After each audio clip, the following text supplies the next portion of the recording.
Okay, we are finished, finitoed with referee marking. That means the whole thing is done. The whole set of 20,000 QCS papers are marked. I reckon I've probably got into maybe 800 or so. So I've seen quite a lot of answers. And I want to talk specifically this afternoon about what I've seen in the referee marking papers, i.e. the ones that have gone through 2 markers, and for the particular questions that I'm marking have been given 2 different grades by 2 different markers. And of course this happens. It's always interesting though to see what's coming up on those papers that we get through for referee marking, because for me that's why I'm going, okay, students aren't being clear in how they're writing their answers. So for some markers they might be missing little bits of credit that could be earned, and of course for students we don't want that to happen. So through the day I've been sort of looking and thinking and kind of going, okay, what are the things that I could share with you and with students to help make sure that doesn't happen to them. And I've got 2 key things, and I've jotted it down in my little notes as I've been thinking about it through the day. So first of all, the first one is using wording just transcribed from a stimulus. Now, this can be tricky because I have in the past sometimes said about using actual keywords from the question in your answer to show that you are directly responding to an element of the question. And I completely stand by that. I'm just mentioning it now because I don't want you to get muddled with what I'm about to say. There's a difference between using wording from the question in your answer and using wording from the stimulus in your answer. So for this one, Unit 6, I'm looking at item 11 and 12. There's a lot of preliminary information. For item 12, where they had to write an argument, a lot of students were simply rewriting information from the stimulus as part of their argument.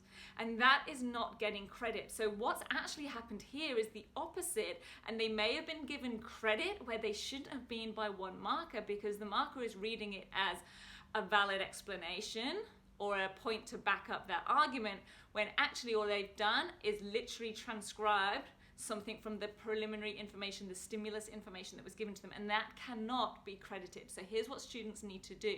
Absolutely, of course, they need to use and refer to stimulus information, but what they need to do is put that into their own words and adapt it to fit their argument specifically.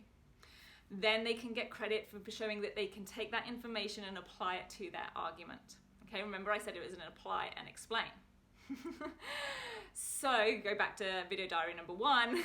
This is number 4, did I say that? If you haven't caught me saying that, search it up on the blog.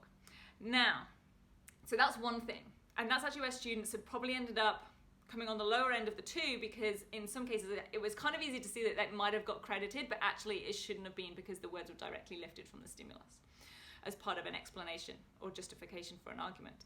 So the other thing though is about interweaving points within their response. Now, again, this is high level stuff, because this can often be a good thing to do in a high quality analytical essay, for example, like in history or English or legal studies, for example.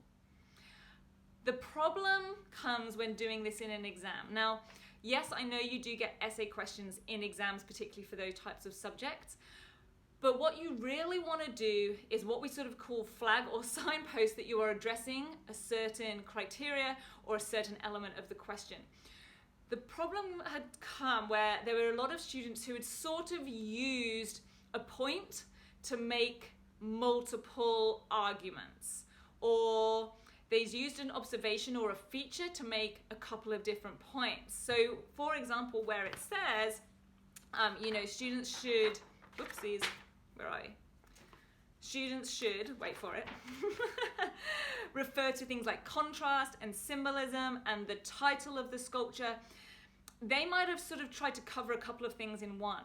And in some cases, you could see that they had got 2 distinct points where it was covering 2 criteria, but maybe they'd only been credited in one of the original marks once, or it could have been the opposite way around, that maybe they'd been credited twice, but really they were only giving 1 point, even though it was covering a couple of criteria, and they couldn't earn those points twice. Now, this does sound quite fuzzy, and it can be a little bit fuzzy, but I want students to be aware of it so that at least they can consider that when they're giving their answers across. So try not to, in an exam, and definitely link points together. Okay, definitely link points together.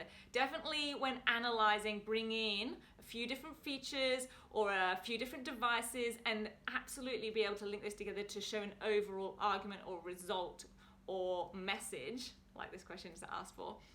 But be very careful that it doesn't become so interwoven that the marker finds it very difficult to pick out all of the points that have been covered. Okay, so I would tend to err on being a little more obvious in answers. If that means breaking down, what would be maybe a very long interwoven sentence into 2 sentences that distinctly cover 2 points, I would always err on that and be guaranteed of making it clear that you're making 2 distinct points that cover a couple of different factors, for example. So that's what I want to share from the roundup of the hundreds of papers that I've marked over the last 5 days.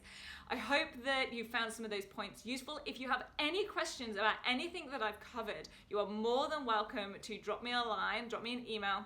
It's katie.price@rocksolidstudy.com.au. I would definitely jump on and reply back to you personally, and you never know, I might even make it into another blog video. And until next week, have a fantastic week, and I'll see you soon. Bye bye.